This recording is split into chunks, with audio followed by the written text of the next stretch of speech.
আমার জিজ্ঞাসা, 50 জন বিচারক বাংলাদেশ থেকে ভারতে যেতে চেয়েছিলেন কেন? কি প্রশিক্ষণ নিতে যাচ্ছিলেন?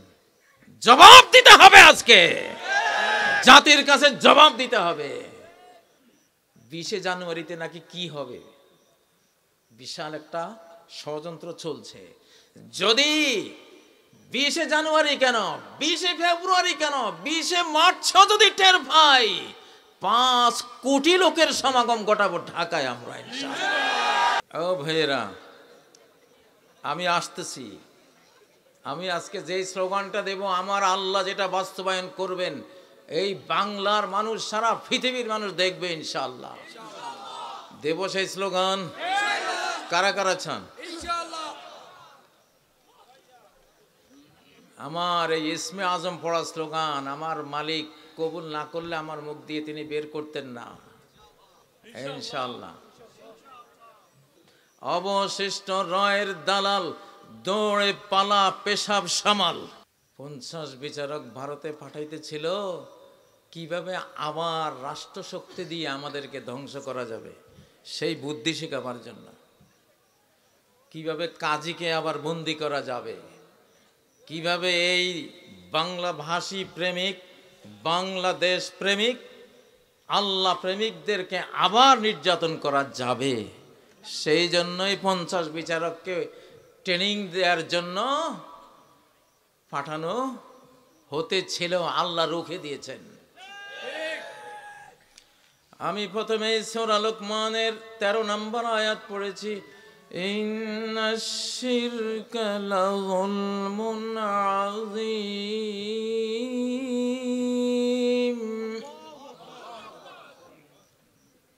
শিরক হলো সবচেয়ে বড় জুলুম, মহাজুলুম।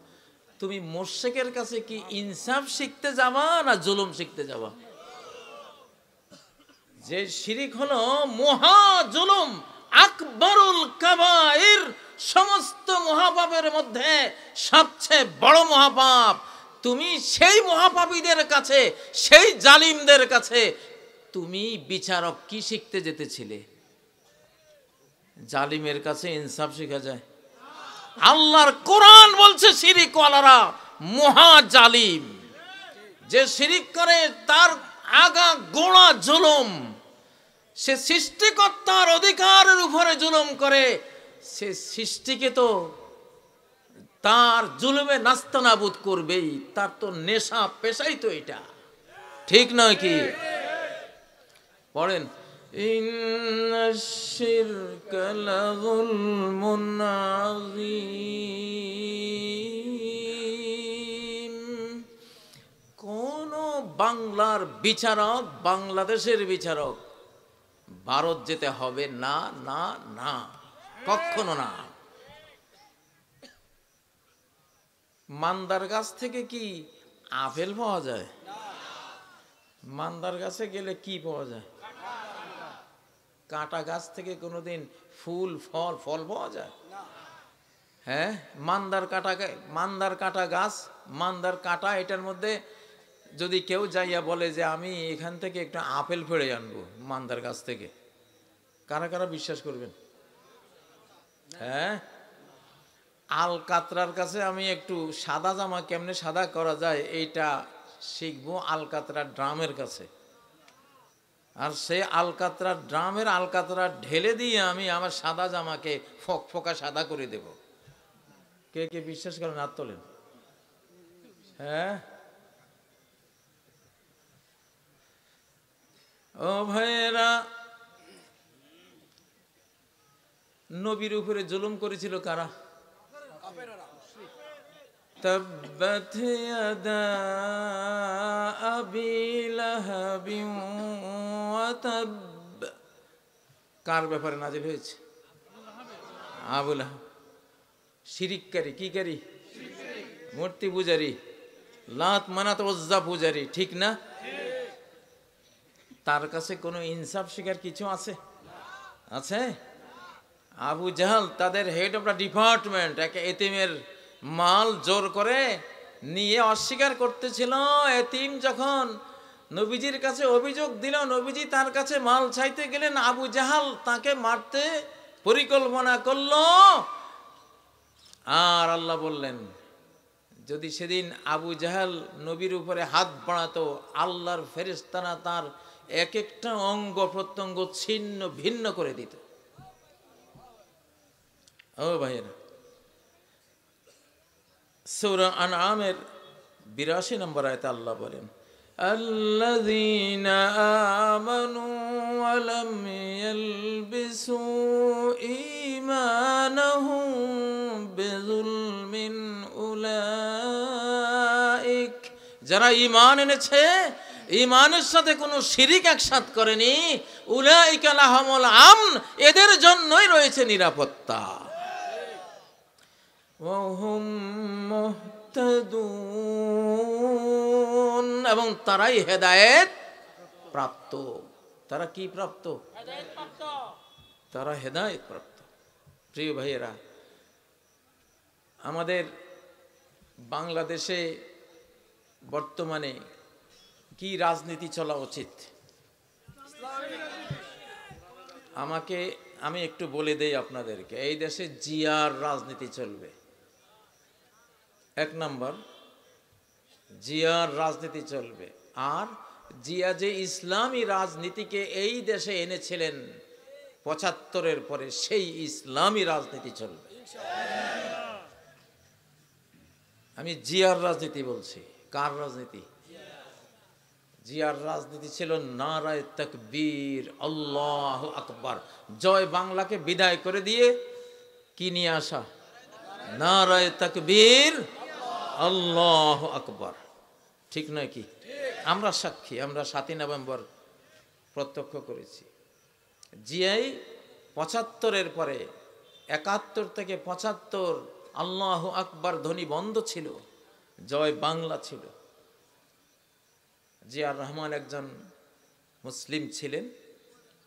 তিনি এই দেশে আল্লাহু আকবার ধ্বনি তোলার জন্য ইসলামিক রাজনীতিকদেরকে, ওলামাদেরকে বলে দিয়েছেন, আপনারা এখন থেকে এই স্লোগান দেবেন। ৭ই নভেম্বর ট্যাঙ্কের উপরে, ঢাকায় ট্যাঙ্কের উপরে জনগণ, সৈনিকরা মিলে নারায়ে তাকবীর, আল্লাহু আকবার দিয়ে ঢাকার আকাশ বাতাস সেদিন প্রকম্পিত করেছিল। মুরব্বীরা যারা আছেন তারা সাক্ষী। তাহলে এই দেশে জিয়ার রাজনীতি চলবে। কোন রাজনীতি? তিনি যে ইসলামী রাজনীতিকে প্রমোট করেছিলেন, বৈধতা দিয়েছিলেন, অনুমোদন দিয়েছিলেন। জিয়ার রাজনীতি হলো এই দেশের উন্নয়নের রাজনীতি, এদেশের মানুষের পেট ভরাবার রাজনীতি, এবং এই দেশের স্বাধীনতার রাজনীতি। উই রিভোল্ট বলে তিনি হানাদারদের বিরুদ্ধে বিদ্রোহ করেছিলেন। ঠিক নাকি? আমরা জিয়াকে সেই জন্য শুকরিয়া জানাই। আল্লাহ শুকরিয়ার পর তার দলের উচিত জিয়ার রাজনীতি করা। ঠিক নয় কি? আর যেটা চলবে এই দেশে ইসলামী রাজনীতি, জিয়ার দলেরও উচিত এই 3টা পিলার রক্ষা করা: বাংলাভাষী, বাংলা ভাষা প্রেমিক, বাংলাদেশ প্রেমিক। অন্য দেশ না ভাই, পার্শ্ববর্তী দেশে তো না, প্রশ্নই আসে না। আমি পার্শ্ববর্তী দেশের বিরুদ্ধে আমি দুশ্মনী করি আল্লাহর কারণে, কারণ তারা আল্লাহর সবচেয়ে বড় শত্রু এই যুগে। তাদের মতো এত মূর্তি আল্লাহর ইবাদতের জায়গায় কোনো জাতি তৈরি করেনি। আমরা আল্লাহর কারণে, আমি ব্যক্তিগতভাবে আল্লাহর কারণে ওদের সাথে দুশ্মনী পোষণ করি, কারণ তারা আমার আল্লাহর দুশ্মন, তারা আমার বন্ধুর দুশ্মন। এই জন্য আমি অটোমেটিকলি তাদের দুশ্মন, চিরকাল এই অবস্থায় থাকব। হ্যাঁ, যদি তারা বলে না ঠিক আছে, আমরাও আল্লাহকে আল্লাহর হক দিতে রাজি, আমরাও আল্লাহকে সেজদা দিতে রাজি, সেদিন থেকে আমারও তাদের সাথে দুশ্মনী খতম হয়ে যাবে ইনশাআল্লাহ। ও ভাইয়েরা, আমরা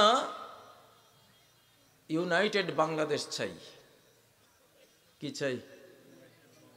ইউনাইটেড বাংলাদেশ চাই। অনেকেই আমাদের মধ্যে যেইভাবে রাজনীতি করা শুরু করেছেন, তারা বুঝতেছেন না যে এর পরিণতি কি হবে। বাংলাদেশের অখণ্ডতা ধ্বংস হয়ে যাবে।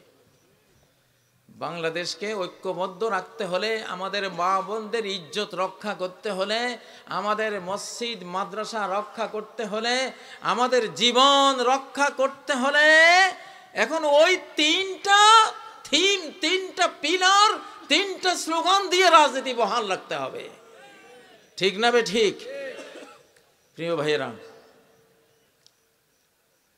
আমি আপনাদের কাছে আজকের এই মাহফিলে আবার বলছি, আবার রাষ্ট্রশক্তি দিয়ে আমাদেরকে জুলুম করার পায়তারা করা হচ্ছে। ওই রেজিম যেমন মামলা দিয়েছিল, নতুন করে কিন্তু আবার সেই ষড়যন্ত্র হচ্ছে, সুযোগ পাচ্ছে না এখনো। এই জন্য স্লোগান দিলাম, আমাদের অতীত নির্যাতনের কারণে তোমাদের মাথা এই দেশ থেকে বহিষ্কৃত হয়েছে।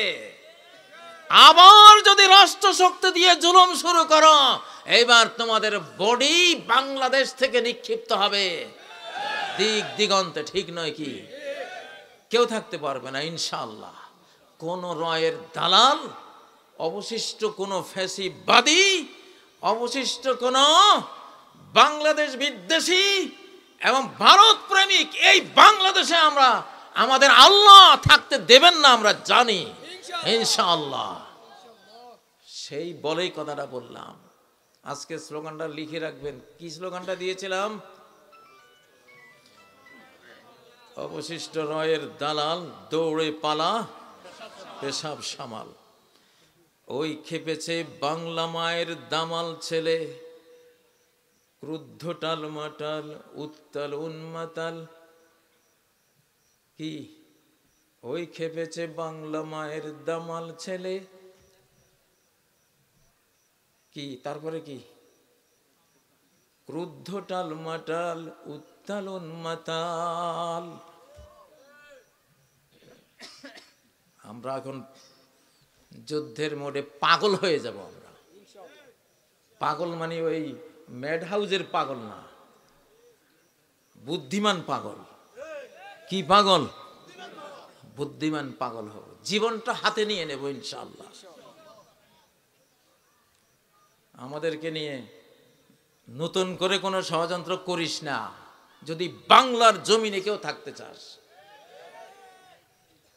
ঠিক না বে ঠিক?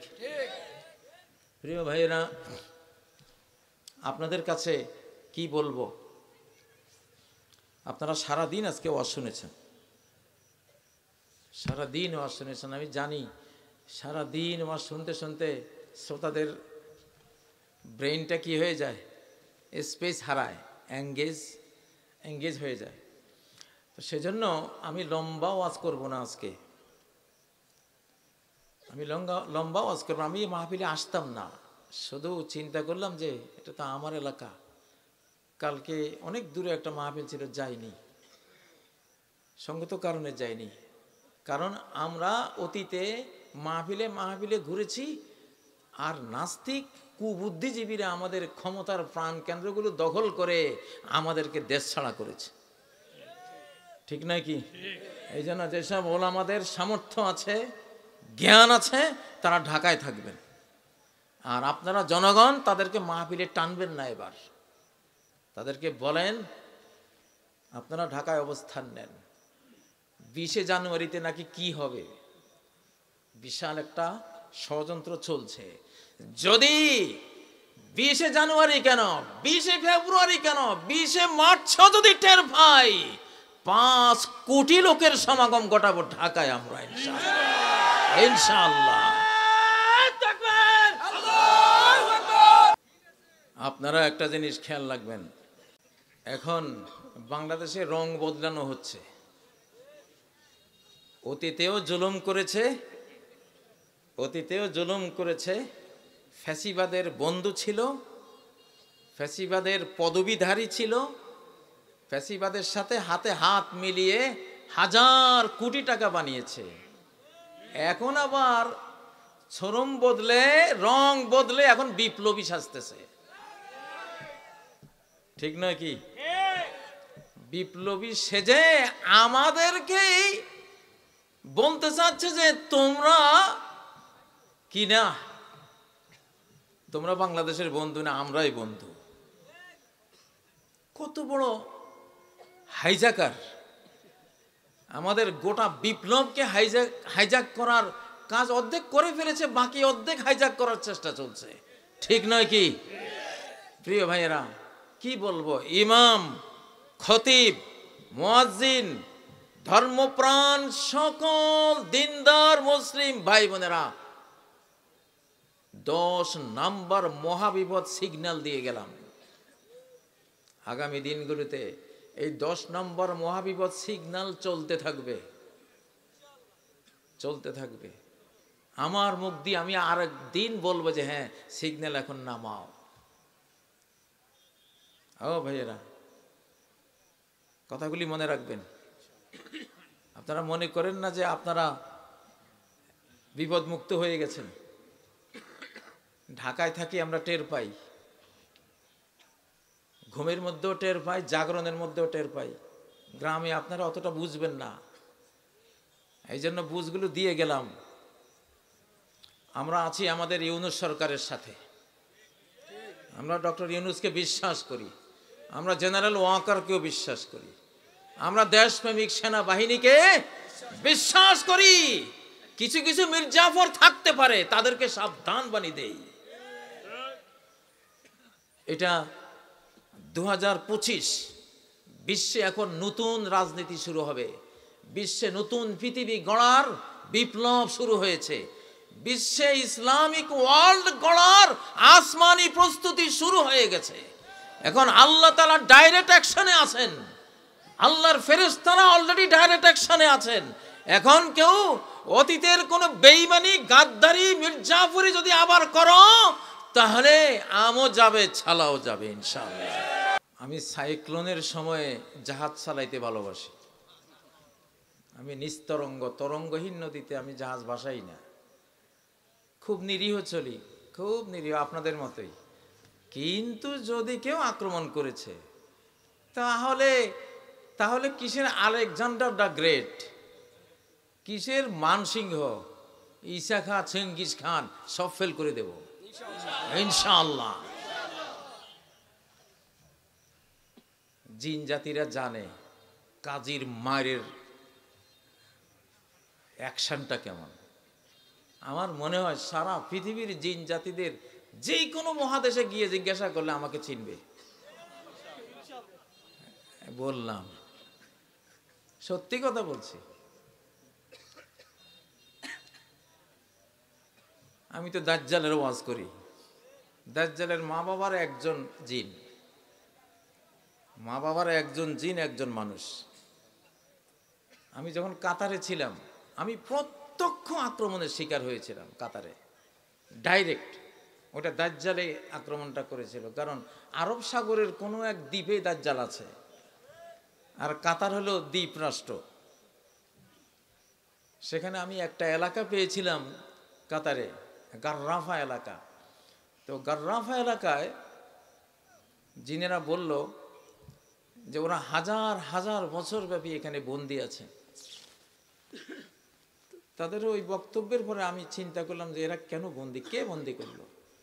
পরে সহিহ মুসলিমের মুকাদ্দমার একটি হাদিস, ইন্না ফিল বাহরে শায়াতিন মাসজুনা, সাগরে, এটা সাগর বলতে ওই সাগরটাই হবে, সুলাইমানের রাজত্ব যেখানে আশপাশে ছিল, ফিলিস্তিন অর্থাৎ আরব সাগর, উপসাগর, ওই অঞ্চলটা।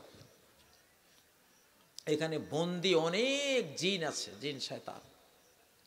শয়তানের জিন একই জিনিস। জিন জিন বললে বোঝা যায় জিনের মধ্যে হিন্দু আছে, বৌদ্ধ আছে, খ্রিস্টান আছে, ইহুদি আছে, মুসলমান আছে, বিভিন্ন। আর শয়তান বললে জিনদের মধ্যে ওই গ্রুপটা যেটা মালউন হয়ে গেছে আল্লাহর কাছে, অভিশপ্ত, তারা। তো ওইখানে আমি প্রথম দিন থেকে মুহুর্মুহু আক্রমণের শিকার হয়েছে। ওরা বলে, তুই এখানে কেন আইলি? আমি যে দাজ্জাল বিরোধী ওয়াজ করি, মাহাদির পক্ষে ওয়াজ করি, ওরা জানে, ওরা জানে। ওদের এই যে আমি যে এখন ওয়াজ করতেছি, আমার এখানে কত হাজার জিন আছে, আপনারা থার্মাল ইমেজিং যন্ত্রটা আনলে দেখতে পারতেন। থার্মাল ইমেজিং, ওই যে যেটা জিন থাকলে লাল রেড সিগন্যাল দেয়।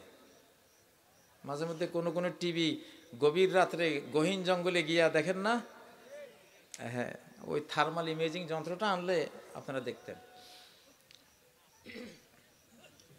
তো এই জন্য বলছি, আমরা এই যুগে আমাদের মানুষ শত্রু জিন শত্রু দুইটার বিরুদ্ধে লড়তে হবে আমাদেরকে। কারণ দাজ্জালের যুগ, দাজ্জাল জিনদেরকে সমান ব্যবহার করবে। আপনারা কি জানেন যে বিজ্ঞানীরা ইতিমধ্যে মরা মানুষ জিন্দা করার কিছু ছবি দিচ্ছে?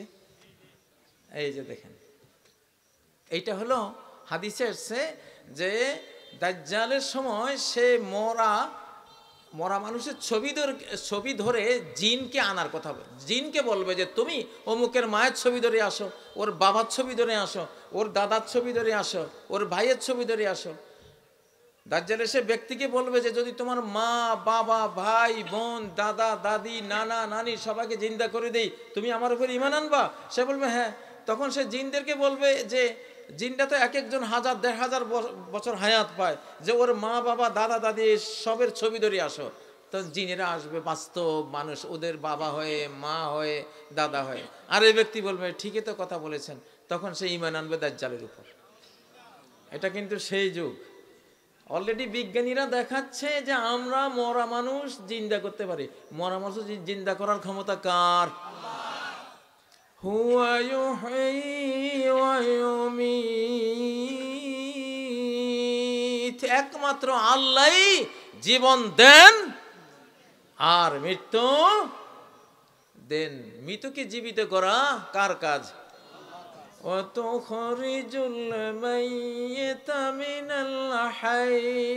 তুমি জীবিত থেকে মৃত বের করো, আবার মৃত থেকে জীবিতকে বের করো। জীবন মৃত্যু এটা কার কাজ? আল মুহয়িউল মুমিত, আল্লাহর আসমায়ে হোসনা দুইটার নাম। অলরেডি শুরু হয়ে গেছে, বিজ্ঞানীরা প্রদর্শন করছেন যে আমরা মরাকে জিন্দা করেছি। লা হাওলা ওয়ালা কুওয়াতা ইল্লা বিল্লাহ। এরা জিন, ওখানে থার্মাল ইমেজিং যন্ত্র ধরলে দেখা যাবে এটা আস্ত জিন। ওটা কোনো মরাকে জিন্দা করেনি, ওটা কি? ওটা জিন। তো যাই হোক, আমরা মুসলিমদেরকে জিন জাতি মানব জাতি দুই জাতি শত্রুর বিরুদ্ধে লড়তে হবে শেষ জমানায়। আপনি দেখবেন এখন প্রায় ঘরে ঘরে জিনের সমস্যা হচ্ছে, ঠিক নাকি? ছেলেদেরকে মেয়েদেরকে জিনরা বহু ডিস্টার্ব করতেছে। কথাটা বাস্তব কিনা? হ্যাঁ, এটা একটা বড় কারণ হলো অ্যাটাচড বাথরুম এবং নাচ গান ডার্ক ওয়েবের এসব জিনিস, এগুলির সাথে জিনেরা আসে।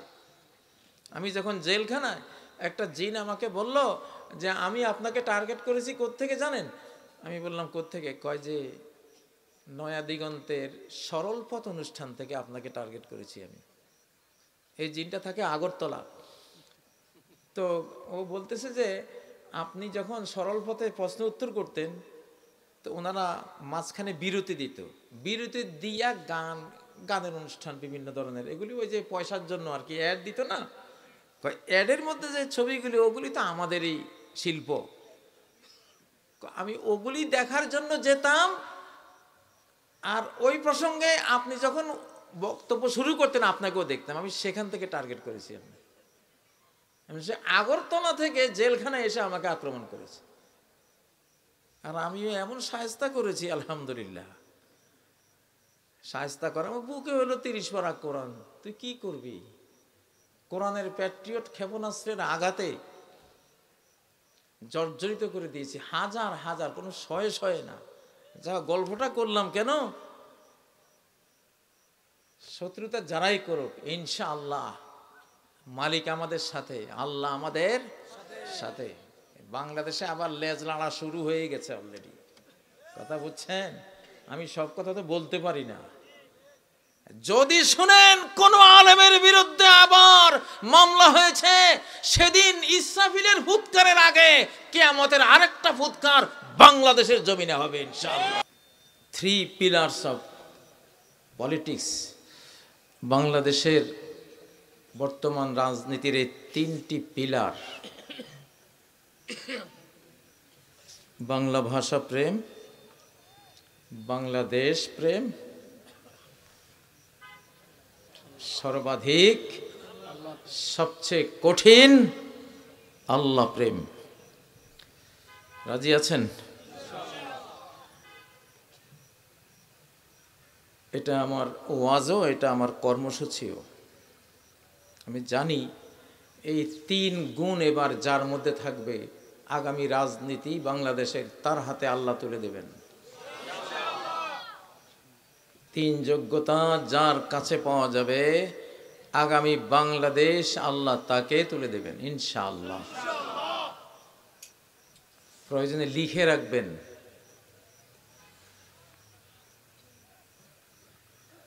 বাংলাদেশ প্রেম, বাংলা ভাষা প্রেম প্রথমে, তার চেয়ে বেশি বাংলাদেশ প্রেম, তার চেয়ে বেশি আল্লাহ প্রেম।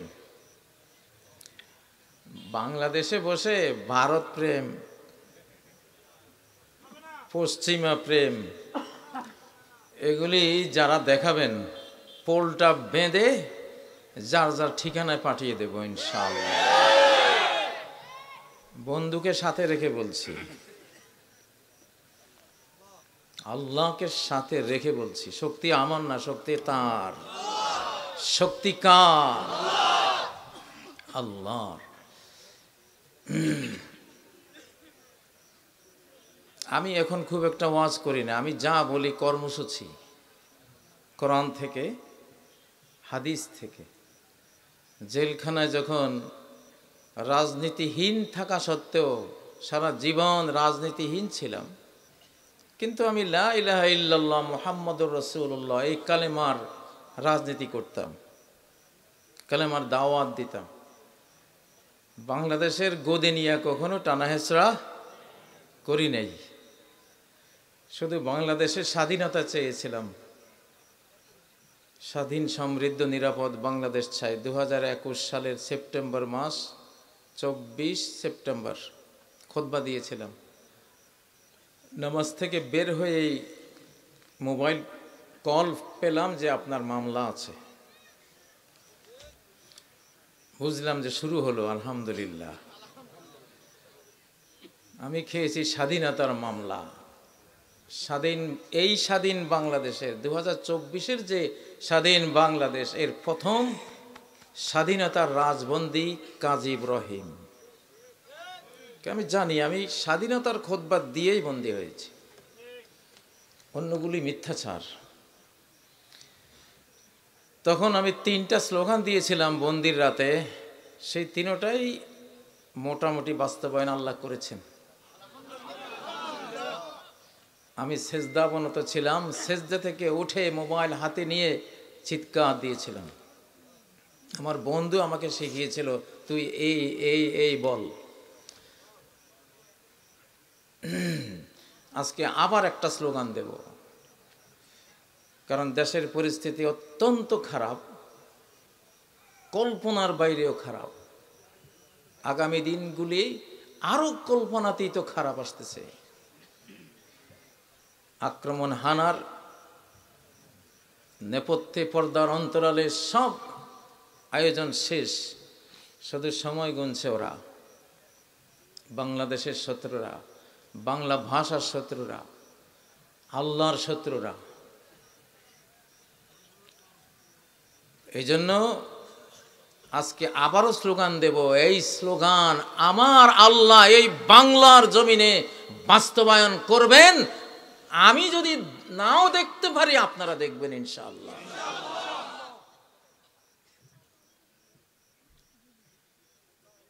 আমরা দুনিয়ার জন্য কাজ করি না, নিজের আত্মপ্রশংসার জন্য কাজ করি না, আমরা কাজ করি আমাদের মালিকের জন্য।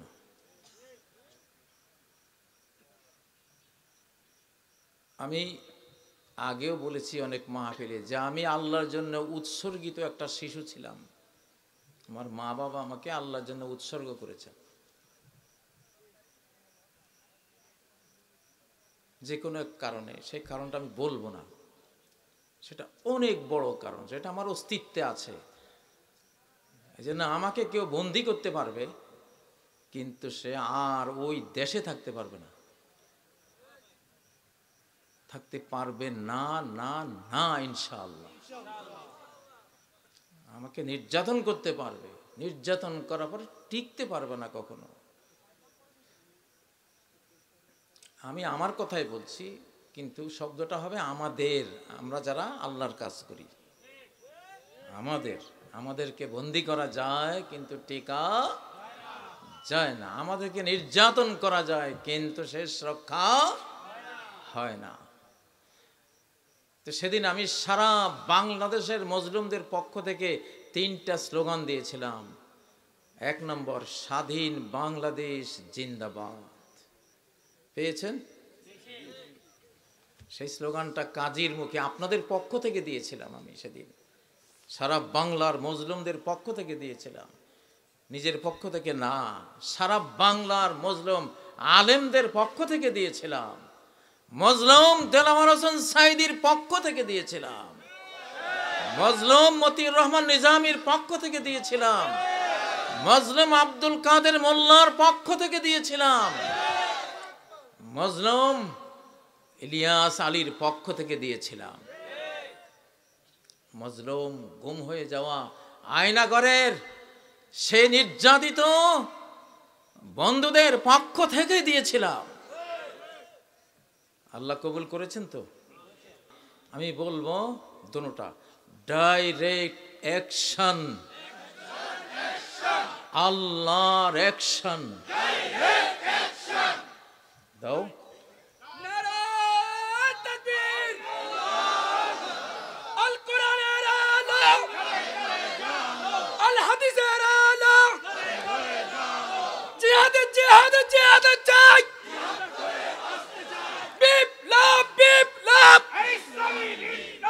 মুসলমানের শত্রুরা,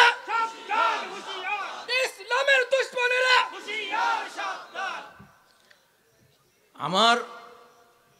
আমি মনে করি আল্লাহ তাআলা পরিপূর্ণভাবে 18 কোটির মধ্যে 17 কোটি অন্তত নির্যাতিত মজলুম জনগণের সেদিনকার স্লোগান আমার মুখ দিয়ে তিনি বের করিয়েছিলেন এবং কবুলও করেছিলেন।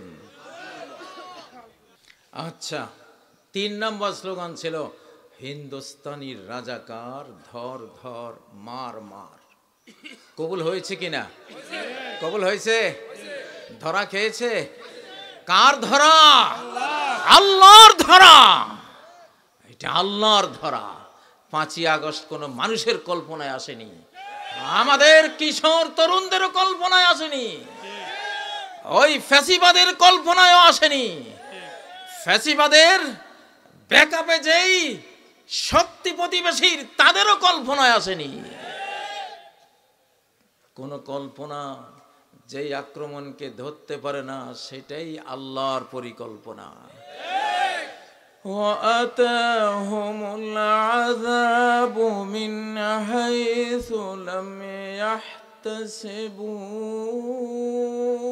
শাস্তি তাদের কাছে নিপতিত হয়েছে, এসে পড়েছে এমন ভাবে, এমন পন্থা দিয়ে, এমন প্রক্রিয়া যে তারা কল্পনাও করতে পারেনি। ঠিক নয় কি? আরেকটা স্লোগান দেই, এই স্লোগান দিয়ে আমরা বিদায় হব আজকে। জালিমের দিন শেষ, আলেমের বাংলাদেশ। দাও আলেমের বাংলাদেশ, জালিমের দিন শেষ, আমার নেতা তোমার নেতা বিশ্বনবী মুস্তাফা। একটা দোয়া করে দেই, আল্লাহুম্মা আমিন। রব্বানা আতিনা ফিদ দুনিয়া হাসানাতাও ওয়া ফিল আখিরাতি। শেষ দালালটা পর্যন্ত এই দেশ থেকে খেদাই দাও আল্লাহ, আল্লাহ বিতাড়িত করে দাও আল্লাহ, সীমান্তের ওপারে পাঠাই দাও আল্লাহ। আল্লাহ প্রশাসনে যত রয়ের দালাল আছে আল্লাহ সবগুলিকে খুঁজে খুঁজে তুমি বের করে এই দেশ থেকে বহিষ্কার করে দাও আল্লাহ। আয় আল্লাহ, রাজনৈতিক দলগুলির মধ্যে অনেক রয়ের দালাল আছে আল্লাহ, ওগুলোকে বের করে দেশ থেকে তুমি বের করে দাও আল্লাহ। আয় আল্লাহ, আয় আল্লাহ, হাজার হাজার কোটি টাকা নিয়ে ব্যবসা করে ব্যবসায়ীদের মধ্যে অনেক রয়ের দালাল আছে আল্লাহ, ওই দালালগুলিকে ওই বাংলাদেশ ছাড়া করো। আর ওদের মধ্যে যাদের সৌভাগ্য আছে তওবা ইস্তেগফার করে তাদেরকেও বাংলা ভাষা প্রেমিক, বাংলাদেশ প্রেমিক, আল্লাহ প্রেমিক হওয়ার তৌফিক দাও। আয় আল্লাহ, আমাদের বুলবুলগুলিকে তুমি ঈগল বানিয়ে দাও, আমাদের হরিণগুলিকে টাইগার বানিয়ে দাও।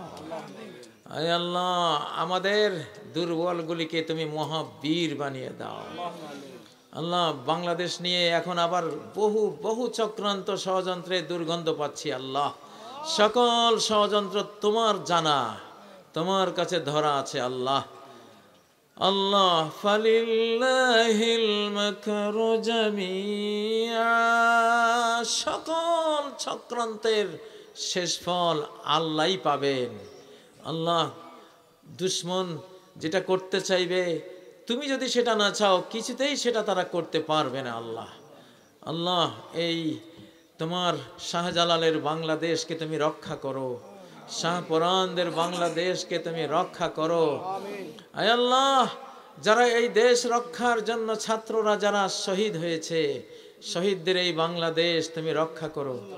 যারা আমাদের কিশোর, শিশু কিশোর, আমাদের তরুণ তরুণীরা হাত হারিয়েছে, চক্ষু হারিয়েছে, পা হারিয়েছে, আল্লাহ তাদের এই বাংলাদেশ তুমি রক্ষা করো। আল্লাহ, যারা পঙ্গু হয়ে গেছে তাদের এই দেশের এক একটা গুরুত্বপূর্ণ দায়িত্বে তাদের বসিয়ে দাও। যে সমন্বয়করা যুদ্ধ করে এই দেশ জয় করেছে, প্রত্যেকটা সমন্বয়ককে এই জাতির বড় কোনো একটা দায়িত্ব দিয়ে দাও। আল্লাহ, তাদের সবাইকে মন্ত্রণালয়ে জায়গা করে দাও। আল্লাহ আল্লাহ, তারা নবীনরা এবং প্রবীণরা দুই দল মিলে যাতে দেশটাকে চালায়, আল্লাহ সেই সুযোগ করে দাও। আল্লাহ আয় আল্লাহ, প্রবাসী যারা এই আয়োজনে যারা অর্থ দিয়েছে, পরামর্শ দিয়েছে, প্রেরণা দিয়েছে, তাদের রুজি রোজগারে বরকত দাও, তাদের হায়াতকে হায়াতে তৈয়বা বানিয়ে দাও। আয় আল্লাহ, তাদেরকেও আমাদের রেমিটেন্স যোদ্ধা হিসেবে তুমি কবুল করো। যদি আমাদের উপর যুদ্ধ চাপে, আমরা মুক্তিযুদ্ধে ঝাঁপিয়ে পড়বো, নারী পুরুষ সবাই। আল্লাহ, আর বিদেশি প্রবাসী ভাই বোনেরা যারা আছে তাদেরকে রেমিটেন্স যোদ্ধা হিসেবে তুমি কবুল করো। আমাদের সরকারকে সাহসী করে দাও। আল্লাহ আল্লাহ, সরকারের মধ্যে যারা দুঃসাহসী, যারা দেশপ্রেমিক, বাংলা ভাষা প্রেমিক, আল্লাহ প্রেমিক, তাদেরকে নিয়ে আসো। আল্লাহ, সেনাবাহিনীকে তুমি আরো আরো অত্যাধুনিক সব যুদ্ধাস্ত্র দিয়ে শক্তিশালী করে দাও। সেনাবাহিনীকে আরো তুমি সাহস জুগিয়ে দাও। পিলখানায় যারা সেনাবাহিনীর মেরুদণ্ড ভেঙেছিল, তাদের মেরুদণ্ড ভেঙে দাও। আল্লাহ, তাদের সবাই মুখোশ উন্মোচন করে বিচারের কাঠগড়ায় নিয়ে আসো। আল্লাহ, যারা এই দেশকে কলোনি বানিয়েছিল, দাস দাসীর দেশ বানিয়ে দিয়েছিল, তাদের সব সেই সব জালিমকে বিচারে কাঠগড়ায় নিয়ে আসো। আল্লাহ আল্লাহ, তাদের বিচার তোমার হাতে তুলে দিলাম। আল্লাহ, তাদের আযাব, তাদের শাস্তির বিধানটি তোমার হাতে তুলে দিলাম। আল্লাহ, সবকিছু তো তোমারই হাতে, তুমি অনতে বিলম্বে তাদের বিচার করে আমাদেরকে দেখাও। ইন্না বাতশা রাব্বিকা লাশাদীদ, তুমি তো ঘোষণা করেছ তোমার রবের ধরা বড়ই কঠিন ধরা। সেই কঠিন ধরা আমরা দেখেছি। শুকরিয়া তোমার হে রব, তুমি কত কঠিন ধরা দিয়েছ। আল্লাহ, তোমার এই কঠিন ধরা তুমি অব্যাহত রাখো। আল্লাহ আল্লাহ, জালেমদেরকে অব্যাহত শাস্তি দিয়ে, তোমার সাজা শাস্তি গজব দিয়ে বাংলাদেশকে এসব জালেম থেকে তুমি মুক্ত করে দাও। আল্লাহ, মুক্ত করে দাও। আল্লাহ, মুক্ত করে দাও। আল্লাহ, মজলুমদের ক্ষমতা দাও। আল্লাহ, মজলুমদের ক্ষমতা দাও। আল্লাহ, যত মজলুম সবাইকে একাকার হয়ে যাওয়ার তৌফিক দাও, ঐক্যবদ্ধ হওয়ার তৌফিক দাও। আল্লাহ, বিএনপি, জামাত, হেফাজত, পীর মাশায়েখদের দল, সকল ধর্মপ্রাণ আলেম ওলামা, দেশপ্রেমিক সবাইকে ঐক্যবদ্ধ করে দাও। ইবলিস শয়তান আমাদের মধ্যে বিরোধ সৃষ্টি করার জন্য অনেক ঝগড়াঝাটি লাগাচ্ছে, তার সব চক্রান্ত তুমি মুছে দাও, ডিলিট করে দাও। আল্লাহ, ধ্বংস করে দাও। আল্লাহ, আমাদের মধ্যে সৌহার্দ্য সম্প্রীতি সৃষ্টি করে দাও। আল্লাহ, একে অপরের আমরা দোষ যখন দেখব, গুণটাও দেখার তৌফিক দান করো। আল্লাহ, দোষগুলোকে ক্ষমা সুন্দর দৃষ্টিতে দেখার তৌফিক দাও, আর গুণগুলোর কারণে পরস্পরের হৃদ্যতা, বন্ধুত্ব করার তৌফিক দাও। এই আল্লাহ, ইসলামী দল যারা সেই 47 থেকে এই পর্যন্ত রাজনীতি করে এসেছে, আজও তারা ক্ষমতায় বসতে পারেনি। আল্লাহ, এবার তাদেরকে ক্ষমতার বড় অংশীদার বানিয়ে দাও, বড় অংশীদার বানিয়ে দাও, বড় অংশীদার বানিয়ে দাও আল্লাহ। আয় আল্লাহ, তোমার কাছে তুমি ছাড়া আমাদের আর কেউ নেই, তুমি ছাড়া আমাদের কিছুই নাই, তুমি আমাদের পরম বন্ধু, আর কোনো বন্ধু আমাদের নাই। কবরে আমাদের কোনো বন্ধু থাকবে না, হাসরের ময়দানে কোনো বন্ধু থাকবে না, অনন্তকালে কেউ বন্ধু থাকবে না, তুমি একমাত্র বন্ধু। তোমাকে এই বন্ধুরূপে এই জীবনে আমরা যাতে রাজি করতে পারি সে তৌফিক দাও। তোমাকে এই বন্ধুরূপে কবরে যাতে পেতে পারি সেই তৌফিক দাও। হাসরে নসরে তোমাকে এই বন্ধুরূপে পেতে পারি সেই তৌফিক দাও। জান্নাতে নেওয়া পর্যন্ত এমন জান্নাতের উপরে অনন্তকালে পরম বন্ধুরূপে তুমি আমাদের জীবনে থাকবে, সেটাই কামনা আমাদের তোমার কাছে, সেটাই বাসনা তোমাদের কাছে। রব্বুল আলামিন, আমাদের সবাইকে তুমি ক্ষমা করো, আমাদের সবাইকে রহমত করো, আমাদের সবাইকে তুমি নিরাপত্তা দাও, আমাদের সবাইকে রিজিক দাও, আমাদের সবার সম্মান বাড়িয়ে দাও। রব্বুল আলামিন, আমাদের নারী পুরুষ সবাইকে ক্ষমা করো, জীবিত মৃত সবাইকে ক্ষমা করো, আমাদের ছোট বড় সবাইকে ক্ষমা করো। আয় আল্লাহ, আমাদের মা বোনদের ক্ষমা করে দাও, মা বোনদের জীবনে সংসারের শান্তি সুখ এনে দাও। আয় আল্লাহ, যাদের ঘরে অশান্তি আছে অশান্তি দূর করে দাও। মা বোনরা বহুত বড় কোরবানি করেছেন এবারের এই স্বাধীনতায়, তার সুফল ঘরে ঘরে আল্লাহ পৌঁছে দাও। আল্লাহ, আমাদের মা বোনদের আল্লাহ মা বোনদের ইজ্জত তুমি রক্ষা করো। আল্লাহ, তাদের ঘরগুলিকে তুমি জান্নাতের বাগান বানিয়ে দাও। আল্লাহ, প্রত্যেকটি নারীকে এই দেশে তুমি সম্মানিত করো, তারা যাতে কবরেও তোমার কাছে সম্মানিত হয় আল্লাহ, এবং যাতে জাহান্নামে যাওয়ার মতো অপরাধ তারা না করে। যে 4টি কাজ করলে তারা জান্নাতি, 5 ওয়াক্ত সালাত, রমজানের রোজা, স্বামীর কথা মানা, নিজের চরিত্রকে পবিত্র রাখা, এই 4টি কাজ করলে জান্নাতের যে 8টি দুয়ার তুমি খুলে দেবে আল্লাহ। বাংলা মায়েদেরকে সে 4টি কাজ করার তৌফিক দাও, জান্নাতের 8 দরজা খুলে দাও তাদের জন্য। হে আল্লাহ, আমাদের শহীদদের সবাইয়ের শাহাদাত কবুল করো, তাদেরকে জান্নাতুল ফেরদাউস নসিব করো। যারা আহত হয়েছেন তাদেরকেও শহীদের শাহাদাতের সওয়াব দাও, এবং তাদেরকে সবাইকে এই বাংলার জমিনে প্রতিষ্ঠিত করো, রাষ্ট্রীয় কাজে কবুল করো। তাদের ত্যাগের যাতে আমরা যথার্থ মূল্যায়ন করতে পারি আমাদের তৌফিক দাও। প্রত্যেক জালিমের যাতে বিচার করতে পারি। যে জালেমরা এখন আবার বিপ্লবী সাজতেছে আল্লাহ, ওদের মুখোশ ধরিয়ে দাও, ওদের মুখোশ উন্মোচন করে দাও আল্লাহ। ওরা যে অপরাধীরা যাতে আবার নেককার সেজে আমাদেরকে তারা অপরাধী বানাবার চেষ্টা যেটা করছে এটা যাতে সফল না হয় আল্লাহ। তোমার কাছে বিচার দিলাম তাদের বিরুদ্ধে আল্লাহ, তোমার কাছ থেকে তারা মুখোশ লুকাতে পারবে না আল্লাহ। ওদের অপমান করো আল্লাহ, ওদের অসম্মান করো আল্লাহ। যদি বাংলাদেশের বিরুদ্ধে আবার চক্রান্তে লিপ্ত হয়, ওদের প্রত্যেকটা নারী পুরুষকে দেশ থেকে বিতাড়িত করো আল্লাহ। আল্লাহ, ওরা বলছে আবার ফেরত আসবে। আয় আল্লাহ, ওরা 53 বছর আমাদেরকে ভুগিয়েছে, আগামী 53 বছরের আগে ওদের নাম নিশানা এই দেশে তুমি রেখো না আল্লাহ।